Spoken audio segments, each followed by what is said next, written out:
Hey, I'm Jay, and you're listening to the More Than podcast. I'm a former Miss Arizona USA, professional model, confidence coach, and red carpet host.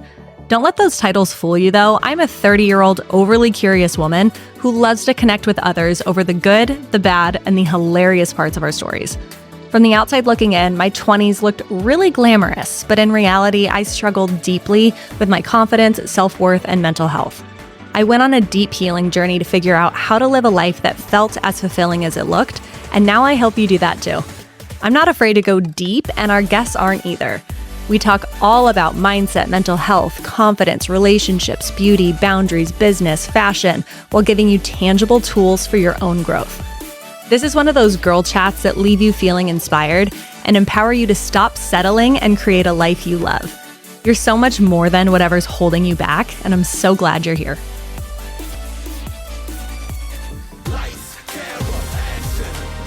Welcome to the More Than podcast. I'm so excited to have you on and for everybody to get to know you. Yay. You are known as a business savage, which is a pretty badass name, I have to say. And you've scaled multiple businesses to 6 and 7 figures. Mm-hmm. That's the goal of every single business owner, entrepreneur. But in my 4 years of growing More Than, I've learned that there's no such thing as an overnight success and everyone's got to start somewhere. So I'm excited to dive into the evolution of not just your business development, but your personal development. So take me back to before you had the first idea for your very first business. Were you always entrepreneurial, mindset driven, or did you try something else, fail at that, and decide I need to pivot and do my own thing? Really great question. I actually have never been asked that question, so I love that. Yeah, she comes with the juicy ones you. ready to go right from the beginning. Gotta spill the tea. Come on. I grew up with a father who owned a business, so an entrepreneur is a dad. My uncle is an entrepreneur and owned, correct me if I'm wrong, over 70 businesses to date, most of which had gone belly up. And I just from a very young age learned that was kind of the way. I was 7 years old when my dad told me, I was a competitive hockey player my whole life. And my dad was like, if you want a new pair of hockey skates every year, because your feet are growing so fast, you're going to have to start buying your own skates. And so I would get out an edger and I would start edging lawns all around the neighborhood, and it was $5 a head so that I could make some money. And so I just learned hustle from a super young age. And I remember there was this pivotal moment for me where I was driving with my dad home from a hockey practice, and there was some fancy car beside me. I don't remember exactly what it was. And I was like, Dad, if I'm a doctor, will I be able to afford that car? And he's like, maybe for a surgeon or some kind of fancy doctor, maybe. And I was like, well, what if I marry a lawyer and I'm a doctor? Then could we afford that car? And he's like, yeah, probably, but maybe, it depends on how successful you are. And I was like, what if I own my own business? And he's like, the way that I said it, I don't know how old I was, I'm going to say 12. I lit up. And it was from probably that pivotal moment where I was like, I don't know how. I have no idea what this looks like. I have no idea how I'm going to do it. It's just an unwavering faith that it's going to happen. And so I ended up going to school for business. I went to school for sport business management, and I ended up working in professional sport for a long time for the Toronto Maple Leafs and the Toronto Raptors and the Global Partnerships Department. No way. Yeah. That's incredible. Interesting story, which we can dive into if you would like. Yes, absolutely. And then one day it was like, no. I was staring at the GO train. I had a heater underneath my desk because I was freezing with a blanket on my lap, stuck at my desk from 9 to 5 in a $42,000 a year salary. And I was miserable. I was one of 5 women that graduated from a class of 80 men, all of us clawing for this position that I landed. And you would think I'd be so happy. Free Leaf tickets, I'm getting to work with the players. It was everybody's dream job in my industry. And I was miserable. And so, Wow. And so it was one day I just kind of woke up and I said, I don't know what this looks like. I have no idea, but I've got a bit of money saved. And so I'm going to try this. I'm going to try this journey. And I got started in the beauty industry. Oh my gosh. Okay, there's a lot to unpack. Just right that there. was the Coles notes. That is amazing. Yeah. Well, one thing that you said that really resonated with me too is the work ethic that was instilled in you by your dad by saying, if you want something, you're going to have to work for it, where I was the exact same way growing up. And I resented it at the time because I'm like, none of my other friends have to work this hard for everything that they have, and they don't have to save up their own money. And now looking back on that, I'm like, that is a very entrepreneurial mindset thing that parents instill in their kids at a young age. And I've met so many successful people like yourself that have that similar story. So I think that's a testament to parenting, but also that you gotta have that mindset in every single thing you do throughout your life. It doesn't end at any point. You constantly have to hustle to get what you want. Nobody's ever gonna give anything to you. But you said that you were a hockey player. Like you were on the rink with all the dudes. Is this where we cut the video and there's just insert a video of me? Yes, please. Can we insert a video, please? I have to see this. I can't stand on ice. So the fact that you can teach you. Please teach you. You can teach me how to model. I'll teach you how to deal, trade. That sounds like a fair trade. I love it. 3 years old. 3 years old. My dad put me on the ice. So we built a big backyard rink every single year. And my dad wanted me to be a professional hockey player. He didn't make it. He was like, you're the son I've never had, even though I have a younger brother. Oh my gosh. I know. It was just, I was the athlete. I was the athlete in the family. He could tell. And I was really driven. And it's funny because when you think of an entrepreneurial mindset, as you just shared, it relates so much back to sports. And I would be 3 years old, 4 years old. There was no league at that age. And the earliest we could play was 7-year-olds. And I said, I want to do it. And so my dad registered me and I was playing with 7-year-olds when I was 4. Technically, I just turned 4. And I was skating down the ice and the play would go the other way. And I'm like stepping, because I'm 4 years old, on the ice. And my dad would have to come out and pick me up and take me off the ice. Cass, you sure you not want to wait a few years? And I was like, nope, I can do it. Nope, I can do it. By the end of the season, I was skating with them. Wow. And so I just like, from a really young age, I have had to work hard for everything my entire life. Didn't get good grades. I was the one that was studying until 2:00 in the morning just to get 80%, just to get into the college I wanted. And so I feel like I learned a lot of that throughout sports. And then I carried on. I played competitive hockey my whole life, 6 days a week. I was on the ice. I played competitive hockey and high school hockey at the same time, and competitive volleyball. For a large portion of my life, it was just sports. And so, you know, you can get into the stories of why I am the way that I am. I had a very secluded group of friends. A lot of them were men. And it was like the way that I thought was different than a lot of people that I was surrounded by. I didn't drink. I didn't party. I've never done drugs still. I still don't even know what they are. Like, I just wasn't exposed to the same things that I feel like a lot of people around me were. And I was very vision and tunnel focused on the things that I wanted. And I played with the boys and what is she doing on the ice? And I played as far as I could until I was about 18. And then it was like, okay, this isn't going to be a career anymore. It's a passion and I love it.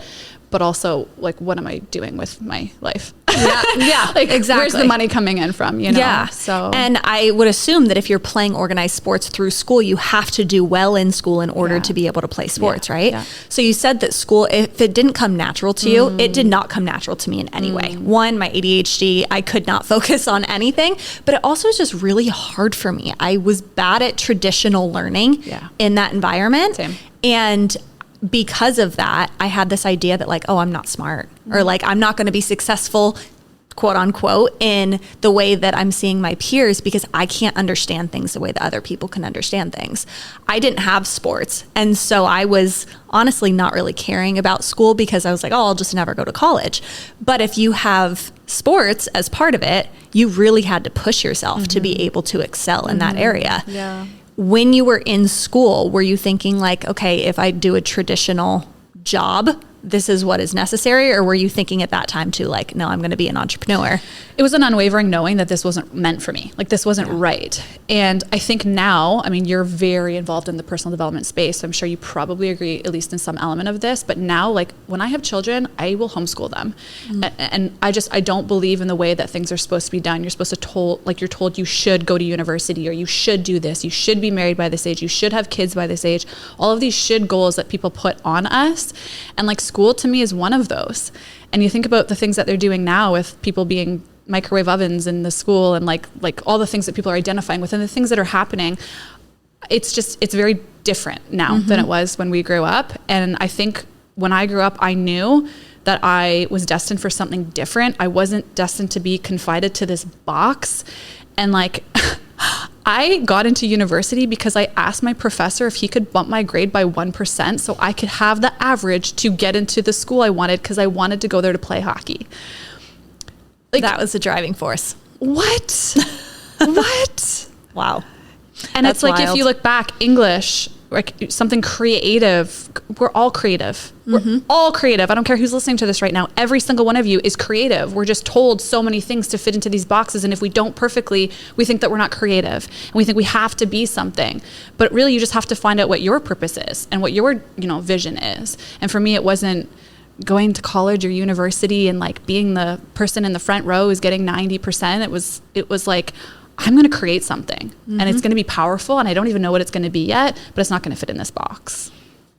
So beautifully and well said. And I do think the majority of kids, that's not really fostered through our school systems up until you're 18 years old, that if you are creative like that, you don't really have an outlet unless your parents are the ones that are instilling that. And you also touched on these timelines and the fact that you should be doing everything by a certain time. Yeah. So you got the dream job. You are working in the industry that you wanted to be working in. You achieved the thing that you thought would make you happy and you were unhappy. Take me through the process of realizing this is not what I actually thought it was going to be and removing yourself from that, because that'd be hard to do when your peers are vying for your position that you got and you don't love it. Yeah. That had to be a whole mindset journey for you. Yeah, totally. And like taking me back to that version of Cassandra, I didn't even know what mindset was. Like the personal development journey from then until now, I'm 34 now. I was, 18, 19, 20 back then. Yeah, a different person. Totally. I didn't even know what any of this was. I have walked through most of my life with a very dominant masculine energy, not knowing anything about my femininity or what that side of me looks like or my creativity. And so now it's so easy and so clear for me to answer that question. But at the time, all I can tell you is it was a knowing. It was a knowing that like, why do you guys like this? Why are you like lit up about this? Why are you excited for the 9 a.m. boardroom meeting? Like that doesn't excite me. And I was scared to tell my dad, terrified to tell my dad because of the sports. And he was so excited when I landed that job. And he was a Wendell Clark fan. And I got him the tickets and the Wendell Clark and the suite. And it was like, oh my God, my daughter works here and this is so amazing. But when I told him, I want to start my own business, he just said, he took a pause. He came back to 12-year-old me and he was like, what do you need from me? Wow. What do you need from me? That's a supportive My mom was terrified. We're going to have to support her for a while, or how are we going to figure this out? But yeah, I think it was just this unwavering, I keep coming back to that knowing. And now going through the journey that I've gone through in personal development and the work that we've done, I can tune into that like this. It's either a full F yes or it's a full F no for me almost instantly with anything. And so if I can go back to that, my body was always telling me stomach aches on the train, puking when I'd get home, like just all of it, right? All of the signs, not feeling confident in anything that I was doing. I'd be timid to raise my hand in the boardroom with an idea.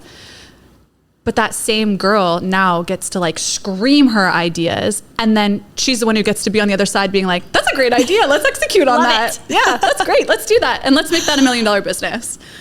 Right? I love nobody else to like suppress you or say, we don't like that idea. And you had to have some sense of confidence to be able to go with that knowing. Because I do think a lot of people, they have that knowing or that intuition or that gut feeling, but the fear is so overwhelming and the confidence isn't developed enough that they stay stagnant. And then pretty soon they don't remember what it was like to be in touch with their knowing or with their intuition.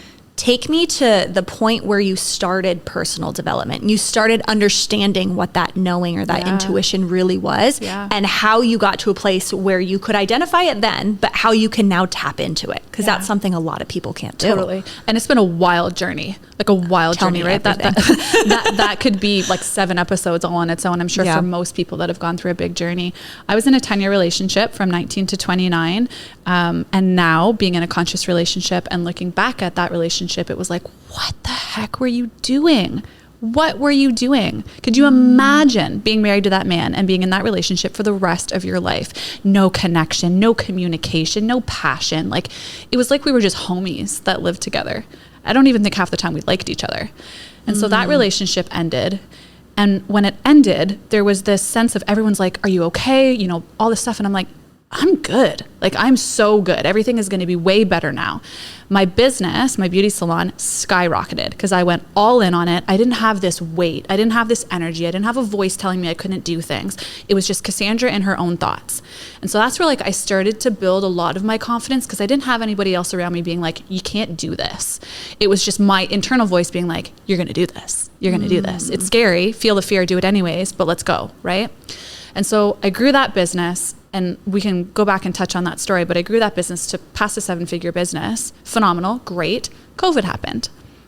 The doors are shut. The beauty salon's closed for 9 months. Cannot go in, can't do services. Half the staff is at home doing services in their home with my clientele, and I can't do anything about it. The industry changed completely. And I sat there for about a week. For about a week, I drank way too much wine, stopped working out because gyms were closed, which is a go-to for me and for my confidence. And it was about a week, and I looked at everyone around me, friends, and just the way that everyone was crumbling. And I said, not me. I'm not going to crumble. I'm going to figure this out. That door has physically, by God, been closing. So I'm going to figure out how to open up a new one. I don't even know what that looks like. Started listening to podcasts religiously. I was doing my makeup every morning, wasn't going anywhere, just getting myself ready. And I listened to a podcast, and I stumbled upon the mindset mentor, Rob Dial. He was my first mentor. He said, if you want to be a coach, you know, I don't even remember what his offer was. I just was so called, and it was that voice. I was like, okay. And so long story short, $10,000, didn't even have it, invested it into his program. And I said, if I'm going to be in this program, I'm going to make the most out of it. Within 6 months, I'd made it a $500,000 business. With his mentorship, he's phenomenal. With his mentorship and the competitive nature of being in a group, I was like, I got to be the best. I got to, you know, the competitive spirit sports coming mentality. Yeah. And then it clicked, and I dove really deep into personal development. He taught us business, which I already knew, but it was the mindset, which is why my motto with the Business Savage is a healthy business begins with a healthy mind. I cannot teach you how to grow your business. I'm a firm believer. I cannot teach you how to grow your business if we don't get your mind right first. Because if you don't believe you're worthy of all of it, you're going to self-sabotage and keep yourself in the exact same habits and the exact same loop that everything I teach you, you're not going to implement anyways. And so it was diving into a lot of philosophy books. I kind of started geeking out on philosophy, and I just read a lot of books during COVID, figured out what these programs were going to look like, started seeing common behaviors in my clients and realizing like these common imposter syndrome, fear, all these things that were coming up. It was very common, all of the patterns that were coming up. And so then I started geeking out on, well, how do I help them through that? And what's an exercise that I can do to help them through that? And in that process, you're helping yourself, right? And so mentorship, you're always looking for somebody 5 steps ahead of you. I started getting into some plant medicine and started getting into kind of that space and you know, really woo-woo stuff. And I met inner little Cassandra. I met the point in which she lost herself. I met this beautiful dancer that actually lives inside of me that I didn't know, because the 3D world Cassandra is a hockey player. And it was this entire new expression and confidence that was born out of me through enough work. And I think the biggest thing, if I want to bring it to a 3D perspective, is the people around me, right? Making sure that I was removing anyone who doubted me. If I was like, I want to do this. If there was like you can't do that, I didn't want them around me. I wanted someone that was like, that's kind of crazy, but what do you need from me? Let's do it. And so removing a lot of those people around me and diving all in to this journey of really discovering who I was. Why am I the way that I am? Why do I have these feelings? Balancing that masculine and that feminine, because I was walking through life with this armor and there was this feminine essence that wanted to come out and flourish. And how did I honor her, but also still have the structure and the hustle that needs to be there, but also rest and restore, because I need that in order to have the strength to hustle. And so it's been, it's the last 3-4 years of my life. If you went back and met me when I was 29, 30 and I left that relationship, you wouldn't even recognize me. I lost 70 pounds. Oh my goodness. Mm-hmm. You wouldn't even recognize the version of Cassandra that I was. And it's been personal development and changing the people around me. And every time I feel that, it's uncomfortable, it's scary, that is my sign from God to be like, do it. Lean in. Like, lean in. That right there just tells you that 1% of people won't do that. 99% of people are going to stay over here on the side of comfort. And if you want a life of success, quote unquote, whatever that means for me, it's to lean into that. Was there a defining moment that made you leave that relationship? 10 years is a long time to invest in somebody. Yeah, I found pink socks in my bed that weren't mine. Yeah, that would do it. That'll do it. But it's impressive. And it goes back to the confidence, even though you were in a totally different place, that there's so many people going back to timelines that it's like, well, I've already invested this long. I'm in my 20s. Maybe I should just stick it out and be with this person. And you making the decision like, no, I'm leaving that and I deserve more, and fully investing in yourself in the process is the best thing that you can do and the best takeaway that you can have, but something that a lot of people don't do because they're fearful. Yeah. It's sad. It is sad. It's really sad. I know you know some. I could write a book full of the names of the people that I know that are in a job that they hate, a body that they don't like, a relationship that they don't like. The list goes on, and they stay. And most of it comes from actually not knowing their own worth. Yep. Like they don't actually know, or they're scared of what could be on the other side. Well, I don't want to leave that relationship. Can I support myself? Will I find anybody better? You know, all of these things that goes on, like, do I got myself? But if you have enough internal confidence and self-love, even more than the confidence, it's the self-love, that when I look myself in the mirror every single morning, I'm like, damn, I love her. Like, I love her. And I'm so proud of you. I'm proud of you for honoring your boundaries. I'm proud of you for speaking your truth. I'm proud of you for not going to the things that you don't want to do just because you want to people please and people think that you should go. I don't want to go. And so, like, it's taken so long to get to that place. My friends are like, you're the boundaries queen. And I'm like, I'm the tasteful boundaries queen. Like, I do it with love. I do it with love. I love that. Yeah. And you brought up self-love. And I think that when people hear that, they think it's all about just accept yourself exactly the way that you are right now. And it's a very delicate love where self-love can be really painful. And it can be showing up and forcing yourself to show up for yourself when you really don't want to. Yeah. And pushing yourself. Yeah. And we know that because we've been in the personal development space, and because we understand that confidence has to start from within. Right. But getting people to take that leap and to actually dive into it. I actually launched a digital confidence course last year. And I thought for sure, I'm like, I have the secret sauce. I have the thing that can help you transform your entire life. The blockages that people have, it's too scary to see what's on the other side of that. So going back to how you saw what could be on the other side of that and then intentionally made that change, when you signed up for that mentorship, was it because you wanted to be a coach? If so, what kind of a coach? What was your vision then? And what has it developed into? Yeah. My philosophy for life is fire, aim, ready. And so I tune into that feeling and I will just take action, and then I'll figure it out along the way. And that is a prime example. I heard, do you want to be a coach? I was like, damn, I can do that. I don't know what kind of coach I'm going to be. I don't know what I'm going to coach. Hockey? I don't know. What am I going to do? Yeah. And I joined and I started learning about the other types of coaches. And then I just built a good relationship with a couple of the mentors and with Rob. And he was able to kind of pull it out of me. And I was like, well, what have I done? Okay, I help people 5 steps behind me. Well, what have I done that can help the person 5 steps behind me? Because a true coach is a person who's done the thing. And now you're helping people that want to do the thing that you have done. That's mentorship. Right. And so I said, well, I've grown a 7-figure business. So let's do that. Let's start here. Let's figure out, well, how did I do that? What are the pillars that help me to do that? How can I put that in a program and structure it in a way that's going to help other people? So that was the coaching component of it, how I kind of navigated my way through. And he told me to work with only women in beauty salons right from the beginning. I said, nope, absolutely not. Absolutely not. I started with men and women. Now, predominantly, I do work with women. My mastermind is all women. But when it comes to voice, because I help a lot of people get comfortable on camera and how to use their voice, I'll work with men and women, right? All of it. And so if I had listened to some of those components that your mentor tells you, I knew intuitively what was right for me. And I believe everyone has this ability. We just turn it off. We turn it off and we don't listen to ourselves. And I have gotten so good at not going, well, what do you think? Do you think I should go on the date with him? Do you think I should start this business? Do you think that I should podcast? Do you think I should hire her? And I've gotten really good at going, I don't care what anybody else thinks. What does Cassandra think?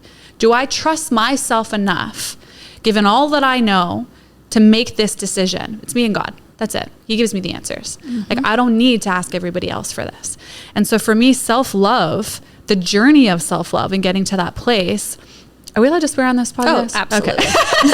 Absolutely. The journey to self-love was about looking at my bullshit and being willing to, like, this is the examples. I say, go inward and take out all of the parts of me that were ugly.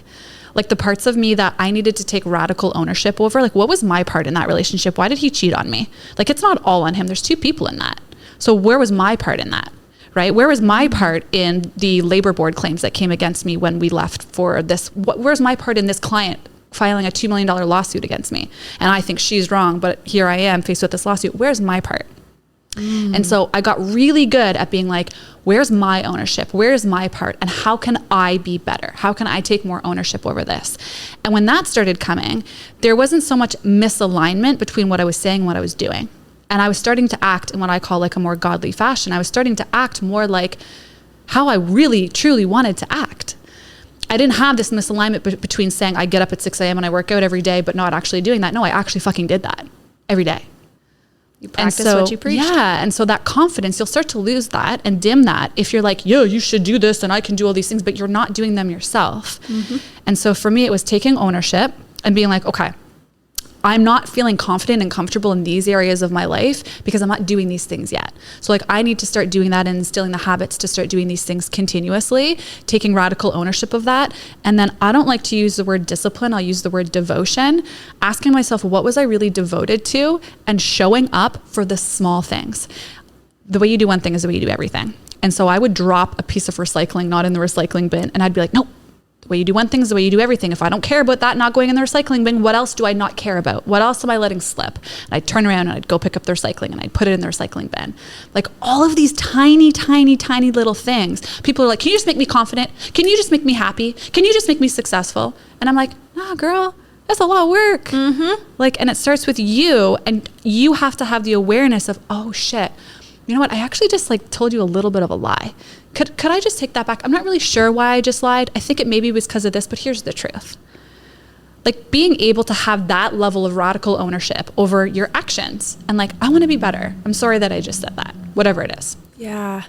So it's been a journey. Wow. Radical ownership. I like that a lot, especially because you have to remove your ego from it completely. Because who wants to admit their faults, right? Like, especially with when you dive into like the social media aspect of business and how much of a highlight reel it is there too, that taking radical ownership and showing that you're not so perfect and it's not a highlight reel and it's not so pretty is really powerful to show, not just online, but also in person with people. And you've done a great job of that. Thank you. But you had mentioned that a healthy business starts with a healthy mind. How are you working with people on their mindset? Because you can give them everything. But if they're not the ones executing it and actually implementing those tools, they don't see that change. And then they blame you because they're not changing. Right. So how do you work with people around that block? So I'm going to give you a small story to frame that because it'll give some context. When I first started coaching, I ran a container called the Business Savage Academy, and it was men and women. They could all come in, and I taught nothing but business strategy. I didn't feel confident enough in my ability to teach mindset. Although I knew that I thought differently than most people, I didn't know how to frame that or exercises or how to help somebody be more confident. I'm like, just be it. I didn't know how to actually help someone with that. So, 100 plus people went through that program. Long story short, it just didn't feel like something was missing. Something was really missing. And when I went through a lot of my own journey, I realized this like pull, and I hate using masculine and feminine, but it's the best way to describe it. Do you know much about masculine and feminine energy? So I'd love for you to really dive into it. So like I had this like masculine sense. So like basically the best way for me to describe this is the masculine is like your safety and it's your support. And it's that energy inside of you that's like, I have to be a provider. I need to have the ability to like have the bills paid, and I want to hustle and I want to grind, and it's the ego is in a little bit. It's not a bad thing. They both need to be in an equal, healthy, divine balance. The feminine, she wants to play all day. She wants to play. She's like, it doesn't matter. Don't worry about it. Everything's good. Like, and she's in a receiving mode. She's in her essence. She's in her being. Where was I going with that? I love that, masculine and feminine, because I do feel like I've seen a lot in regards to relationships where it's like, he allows me to step into my feminine. And I can understand it around that point, but I also know so much of that masculine is necessary when it comes to business and getting shit done. Any woman who tells you that she's like, oh, just build in like this sense of like flow and like just be and the money will flow to you. Like bullshit. You were in your masculine in order to build the business and had the systems and had the structure and had the marketing and had the automations, or you were working 14 hours a day to get to the level. Well, now you can play. Now you can do all of these things. Like you don't just magically have money fall out from the sky and it's just like, just be in your essence and it'll just flow and attract to you. Well, maybe unless you have a sugar daddy and he's putting that money in your account. It doesn't happen like that. It's coming somewhere. It doesn't happen like that. So the Business Savage Academy, felt really aligned, went on this journey of understanding this femininity, this like feminine essence that wanted to come out in me. And like, why do I have my walls up? Like, why am I walking into rooms like this? Like, why do I have my ego up? Why do I have this bulletproof vest on and nobody has a fucking gun? Why do I think everyone's out to get me? And it's like, Cassandra's so tough. She's the hockey player. Like, she doesn't need to show her softness. And everyone's like, Cassandra's really intimidating. And it's like, damn, she is, because she's 5'9" and she wears heels, and she's really, really scary because she's stuck in her masculine energy. No one wanted to approach me. That's your feminine. I wasn't able to receive. And there's a different energy in you looking at somebody and being like, hey, what's up? And like, hi, like, how are you? That's a feminine and masculine dynamic and energy. Oh, wow. And so I started this program. I said, you know what? I'm going to try this for shits and giggles. I'm going to try this. I'm going to do a 6-week mindset program, strictly female entrepreneurs, and we're going to go deep. And I'm going to take 6 female entrepreneurs, business owners, through a journey, and we're only going to talk about mindset. That's it. I'm not going to teach you anything about business, and watch what happens at the end of this. So I took 10 women. They committed to this 6-week program. It was feminine and masculine balancing of energy. It was a flow state and how to get ourselves into a flow state. It was understanding our relationship with money and our money story and how we were self-sabotaging. It was turning our fears into freedom, overcoming our fears, and how do we really turn that around. And after those 6 weeks, those 10 women were more successful in their businesses than anyone was from my business program. Anyone. Wow. And we didn't even talk about business. So I said, okay, for fun, let's do this again. Launched it again, 10 more seats, 10 more spots, raised the price, filled it up again, launched these other 10 women, same thing. Same thing happened. And so that's actually why my Savage Society membership was born, because that was last year that Evolve ended. And I was like, I'm onto something here. And these women were like, I don't want this level of work and this level of conversation to end. So can we still keep doing something here? And so Savage Society, the mastermind, was born, where it's female entrepreneurs. We do a business call every month. We do a mindset soul shop every single month. So now it's a combination of both, and guest speakers come in, and we do some spiritual work, breath work, and dropping in and all that kind of stuff. And I've really it's a balance between business, mindset, and spirituality. And the whole motto is unleashing the wild woman within you. I love that. Yeah. You talk about spirituality, and I've noticed this with a lot of different coaches, where maybe it is because they're too much in their feminine, where it's more like the yogi, receiving, be open. And whenever they do talk about spirituality, they always refer to it as the universe. Yeah. But you've referred to God many times. Yeah. Is that different to you? What does your journey of spirituality look like? Does your faith step into that? How do you incorporate that into business? This is a beautiful question and super timely too. Growing up, I went to church my whole life. I'm also a singer, so I grew up singing. I was in church choirs and singing and all these fun things. Somewhere fast track along the way, my dad's dad passed away, and my dad blamed God for taking his father. So he pulled us from the church. And so my mom was sneaking us to church because she still wanted us to go. And my dad was like, God doesn't exist. If he existed, he wouldn't have taken my dad, blah, blah, blah.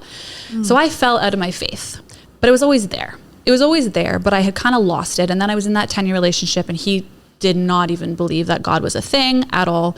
And so we couldn't have that conversation. And I just had this pulling. I've had this knowing, and I would pray, and he would make fun of me if I was praying, and all these things.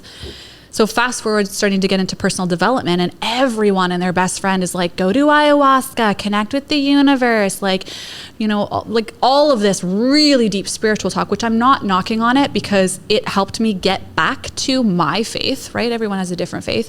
I do find most people will talk about universe, but there is a difference between new age spirituality, which is like, light your Palo Santo and pull a tarot card, and like the tarot card is going to tell you what you should do with your life, and you should find your answers from tarot or from whatever other source. A lot of people are getting into witchcraft. One of my best friends is super into that. Mine is God. And it's actually my partner now, who, it was like this subtle knowing. He said that he just kind of started talking about it. And I was like, it was like a curiosity. I wasn't bashing it, but I was just kind of listening. And then he's like, I'm going to church. I'm like, that sounds like fun. Have fun. And then a couple months in, I was like, can I come with you? And then it was baptism day, and I'm sitting there, and I'm crying, and I'm crying, and I'm crying, and I look at him, and there's 5 minutes left, and hundreds of people had been dunked, and I look at him, and I'm like, do you think that they'll be able to still fit me in? He goes, yep, let's go. Grabs my hand, pulls me up. I got baptized, and that was only about a year ago. That I've re-baptized, because I was baptized when I was 7. It was a calling. And he was very firm on never dating a woman who didn't have the same faith. And I said, well, why did you even, he goes, I knew that it was in there. Like, God was telling me to pull you back to him. So mine is God. I have a very beautiful relationship with him. Any validation I need comes from him. I talk to him before I'll even look at my phone in the morning, and all day long, it's like he's my homie that he just walks around with me. That's my faith. And some other people will think that it's the universe or, all of these other things. And there's science. And of course, I believe in all of this stuff too. But at the end of the day, for me, that higher power is God. God is in all of us. That's beautiful. Yeah. Do you feel like your intuition is God? Yes. Yes. I agree with that completely. Yeah. I heard this Ed Milet quote that it was praying is us talking to God, and intuition is him talking back to us. 100%. And any doubt or fear or insecurity is the devil. I just got goosebumps. I did too. Yeah. I've had goosebumps ever since you started talking about this. I'm like, okay, wow. Yeah. What church do you go to? Red Rocks. So right when you said that, it struck something in me because I had some church hurt from our previous church a couple years ago. And when we came out to Austin, we really wanted to dive back into a church, and a friend had invited us with her and her husband. And we were both kind of closed off to it, and it was baptism day. And that's the first time we came back, and it was the exact same thing. It was overwhelming. Doug ended up marrying us. Red Rocks has been home now and transformed our faith completely. So when you said that, I'm like, I wonder if she I wonder if you were there. Rocks. I wonder if you watched me get baptized. I very well could have, because it was about a year ago. That's crazy. Very full circle. Yeah. Wow. Yeah. So when you're incorporating faith into these programs and you're talking to people, since everyone has such a different and unique faith, and spirituality means something differently to everybody, how do you approach those conversations when you know what is very true for you? How do you approach it without upsetting people that don't align in the same way?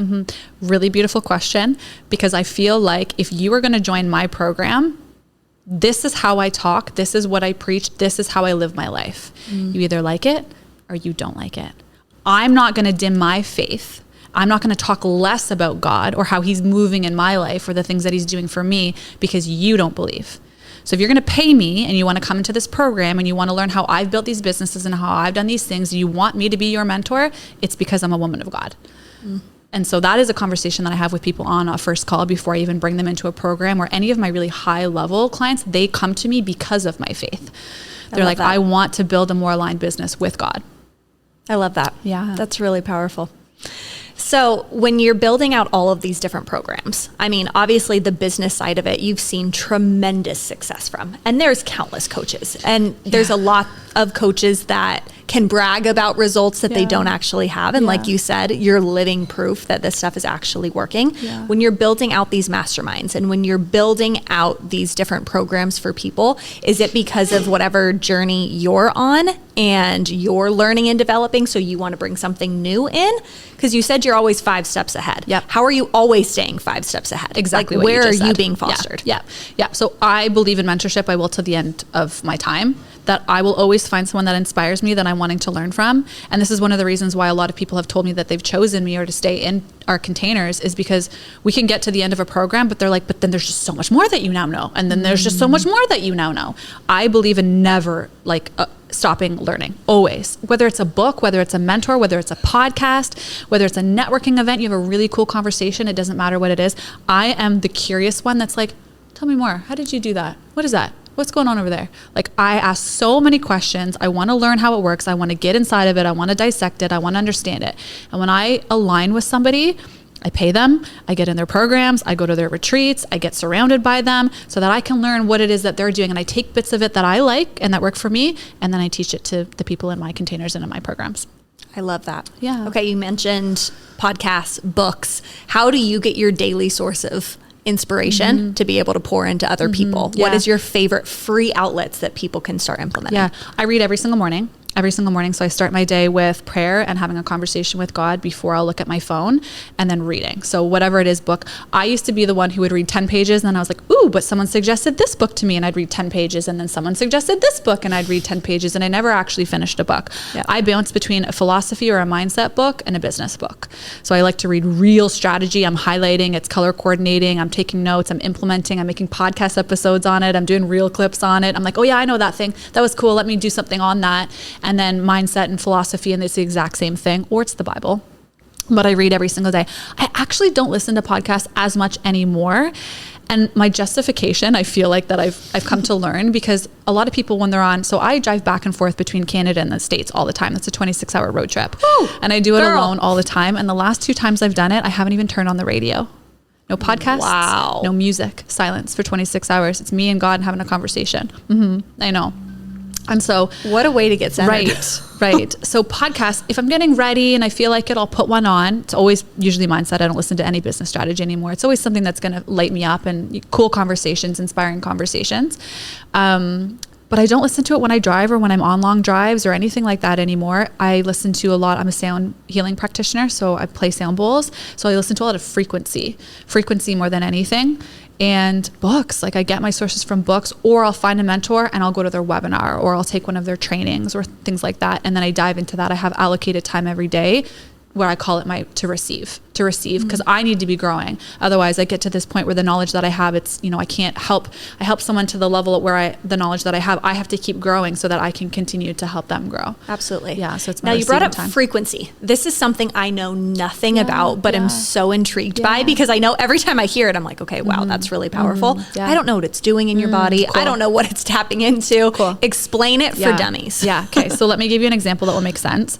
There was an experiment. I cannot remember the name of the doctor, but there was an experiment done. Essentially, he put water in glasses and he spoke, this sounds a little crazy, so bear with me. He spoke negatively to the water in a glass. He was like, you're stupid, you're ugly, you'll never make it. Look this up. I'll try to find the name afterwards and I'll send it to you. Okay. An experiment. It's very famous.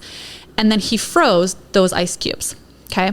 And then he did the exact same thing and he spoke positively to the water. Super kind things. You're beautiful. You're awesome. You're confident. You're going to make it. There's no such thing as fear, whatever. All of these positive things. The crystalline structure, it's wild. These were like deformed and like all like crazy things that came out of it. These ones were like beautiful snowflakes.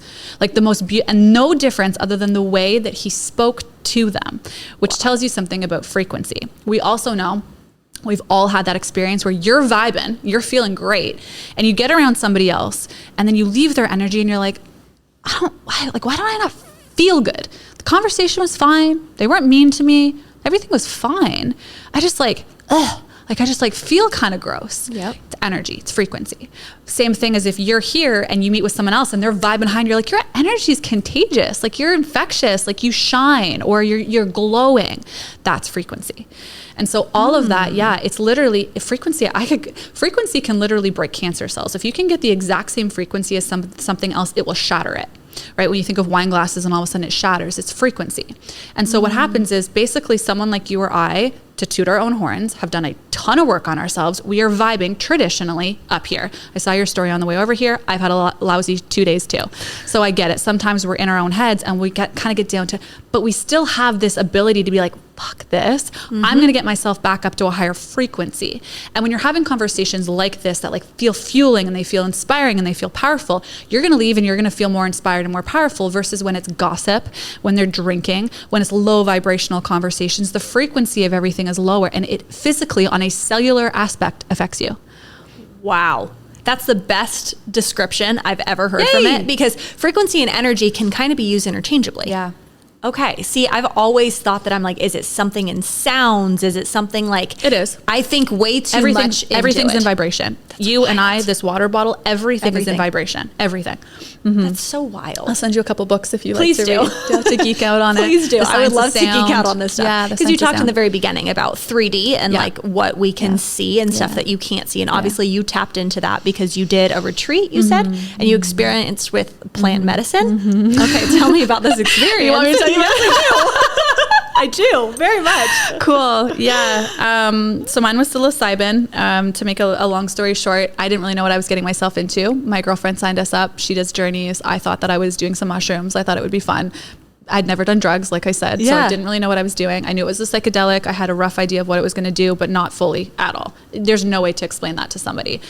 And I said, how much are we doing? They said, don't worry about it. Ended up being 4 grams, which for anyone who's listening to this who knows anything about that, that's a lot. And it was an inward journey. So lying down on a bed with a mask on and tucked under the blankets, and you're not to see external world, you're to go inward. It's called an inward journey. And so basically it starts to kick in, and this takes you, what I like to call, out of my meat suit body and into the 5D dimensions. And so you see things from a completely different perspective. You have a completely different perspective on life. You will experience things that don't necessarily make sense. It's just a feeling and a knowing. And when you come to and realize, you journal through a lot of things that you felt or that you saw, or someone that was like an energy, and you know that now you need to cut that energy, or in my opinion, it's God's way of talking to us. You want to talk to somebody who knows a lot about New Age spirituality versus God, they'll say that you're never supposed to do plant medicine because it opens up a portal to the devil to come in, and that you're never supposed to do those types of things. This is all new stuff that I've been really learning about the difference between New Age spirituality and Christianity. Mm-hmm. But I do not regret it for a second. It radically changed my life. I probably wouldn't do it again. Not called to ayahuasca, not called to any of these other things that people are doing. A lot of my girlfriends are doing Cambo all the time and all of these other things. And I think because I have such a strong relationship with God, I get my answers and I get my knowing from him. That one time opened up a portal enough that I feel like I can talk to him, that I don't feel like I need to do it ever again. But I also feel like I'm this soul that's walking around inside of this meat suit that I was gifted to walk in this life, chose my parents, chose this body, but my soul is old. My soul has traveled through a lot of other stuff. And you get a glimpse of that. I saw myself as like a warrior princess, and all of these people that had shunned me and they were trying to kill me and they took all my money. And then you sometimes can learn why you have fears that you don't know where they come from, because they're not even in this world. They've come from a different body that you had in a different life. That's a whole other conversation. That's wild. Many Lives, Many Masters is a phenomenal book to read that will really talk about this woman's experience. This gentleman tried to take her. He was a psychologist, and he put her through hypnotherapy and tried to heal her fear of water. And it was like, he could not understand it. Long story short, he ended up taking her back to past lives, and he found that she was drowned in a past life. And when he went back to that life, it's in this book, and was able to cure her in that life, now today in this body, in this life, she doesn't have the fear anymore. Many Lives, Many Masters. Yeah, I just geek out on weird stuff. This is mind-blowing information to me. Yeah, there we go. Absolutely mind-blowing. You're welcome, more than podcast listeners. Yes. I am such a curious person that I'm like, I just want to soak in all the different thought processes around so many different things that I just don't understand. Totally. And knowing that you can have somebody that is like as successful, as poised, as put together as you, that's also experienced this stuff. It's not like a hippie in the forest. It's so cool. Thank you. Yeah. It really is amazing. Balance. It's balance. It's all about balance. Yeah. Now, I do quickly want to touch on your new relationship, because you talked about it being a conscious relationship. Yes. Yeah. Can you dive into what that means for you? Ooh, yes. Yeah. Tell me everything. When I say conscious relationship, this is the first relationship. Okay, I'm going to put this in a couple of different contexts. The first is, I find it's the perfect balance between the masculine and the feminine, in the sense that in a true union of a relationship, in my opinion,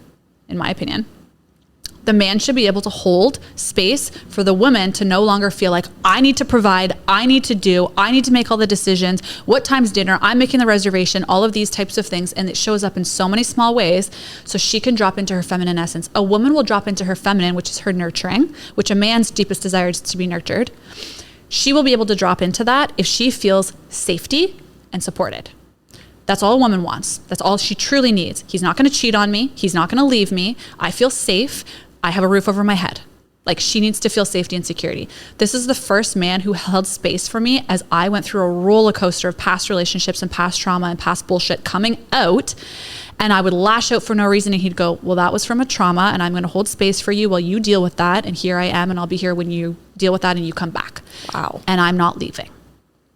And then here we go through another roller coaster, and my triggers are his triggers, and we're sitting here holding each other's hands, crying, having conversations that most people don't have in 50 years of marriage, because he cares enough to say, I'm not leaving. And we're going to have these difficult conversations, and you're an avoidant and I'm an anxious attachment. Other way around, I'm the avoidant.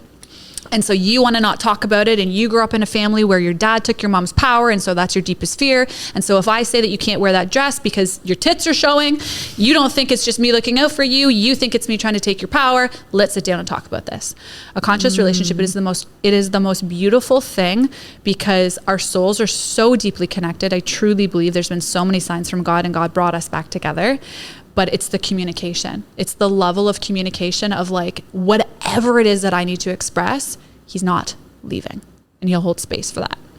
Now, what's his journey to be that emotionally mature? Yeah. Because men, like, how do we help some of our fellas? Yeah. Or if girls need to, like, know that this exists out there. Yeah. Because I think it's so natural for somebody to see that and be like, ooh, that is a trauma, but, like, I didn't start that. I didn't know how to deal with it. So, like, I'm not going to help you through it. I'm out or never bring it up again. Yeah. Or something's wrong with you. Right. So don't show that. Projection. Yeah. Exactly. Yeah.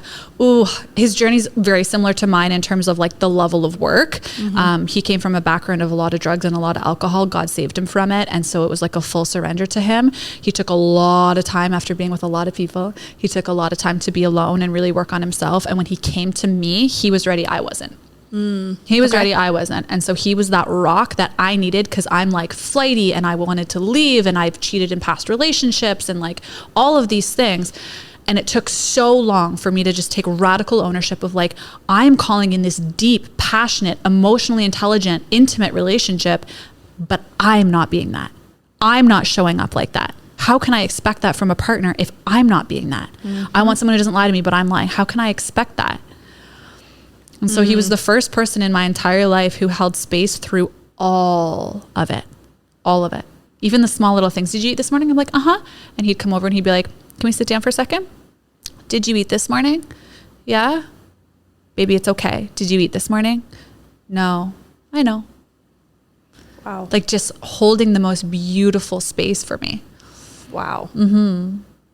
It's out there. Yeah. It exists. Yeah. And it's crazy because so many of my girlfriends are still single and looking, and it's like, just wait for what you know you deserve. But also you have to do the work too.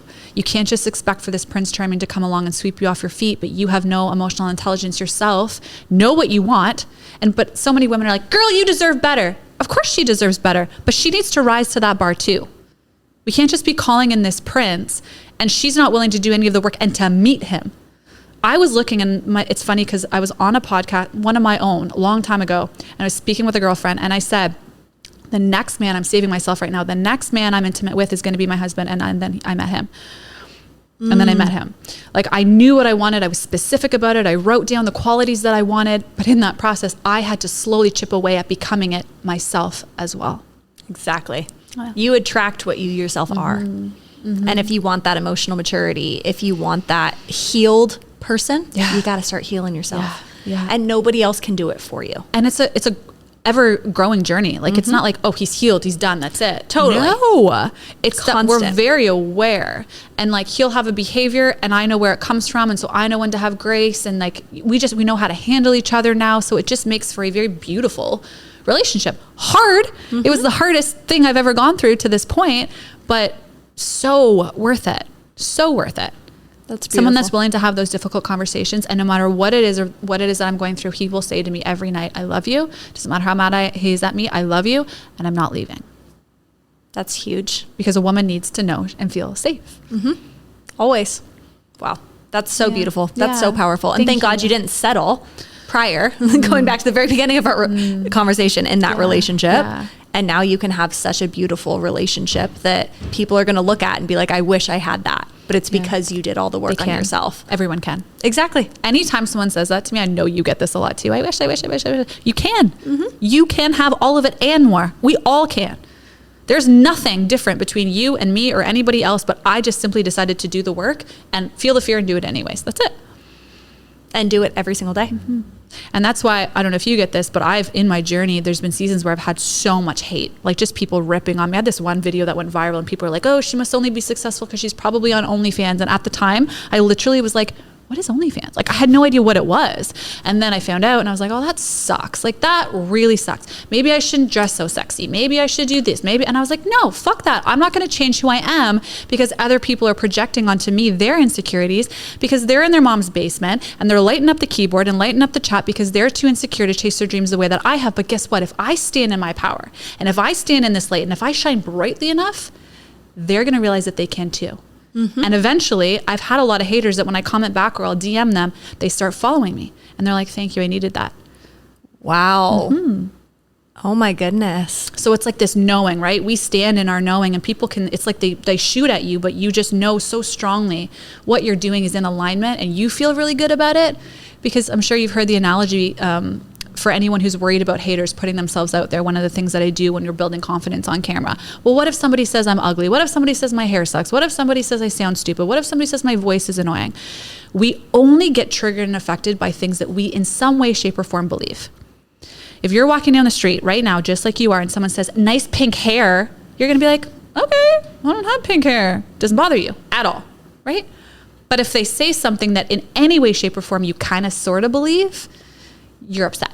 It triggers you. So that comes back to self-love. That comes back to the inner work. That comes back to what I say online is how I am, and I show up the way that I am, and I don't do things that I'm not, or say things that I'm not doing. And you live in alignment. And then when someone says something like, what's your OnlyFans account? And I'm like, man, you couldn't afford me even if I did have it. Like, mic drop. I love that. Right. So. I keep hearing this phrase coming to me that it's hurt people, which we've all heard, but healed people heal people. And I think that's what you've been able to do. And that's also the message that you're spreading by when you do respond to those haters, or when you do show up and give them that grace because you're coming from a place of you're healed. It helps them start to begin the healing journey for themselves. Yeah. And I think it's really beautiful that your entire story and your journey has been such a testament to when you do the work, your life can transform and it can become something that you're really proud of. Thank you. Now, some way that I like to end every episode is I notice that for a lot of women, I don't think you'll struggle with this question, but for a lot of women, they struggle taking a moment to be proud of themselves for something. So in this last week, what is something personally or professionally that you're proud of yourself for? So I'll just get like a slight bit vulnerable, not too much, but I feel like it'll help someone. I have gone through as an athlete, a very interesting journey with my body and my relationship to my body and food and working out and not eating and all of these types of things, been anorexic and had eating disorders and bad relationships with food. I'm really proud of myself this week for getting to the gym, but I'm proud of myself for putting food in my body. I know that might be kind of simple and like, not some huge business thing or any eureka moment, but like eating 3 proper meals of protein every day and nourishing my body and not looking at food and being like, this is going to make me fat, this is going to make me fat, this is going to make me fat, but this is going to make me healthy, putting that in my body. I'm proud of myself for that this week. It's the simple things. Yeah. And also it's not so simple because it sounds like at one point that was really difficult for you. And knowing that that was even part of your journey just raises my respect level for you that much more, because overcoming something that personal with your own body and still learning how to love yourself is a hard thing to do and a powerful thing to do. Yeah. So I'm proud of you too. Thank you. I have goosebumps again. Like they're just permanent throughout this entire episode. So pimp yourself out. If people want to work with you, if they want to see what you offer, if they just want to follow you on social media, where can everyone find you? Yeah, so Instagram is going to be the best at the.business.savage, www.thebusinesssavage.com, and then our podcast, The Business Savage. Perfect. Yeah. Well, thank you so much for taking this time. It was so fun. I could talk to you literally all day. I have no idea how long it's been. But for all of you listening, if you are not already following The More Than Show, please make sure you do so. And follow us on social media. Tell us what your favorite part of this episode was. There were so many amazing golden nuggets. And we will see you guys next week. Yay. Thank you. That was so easy.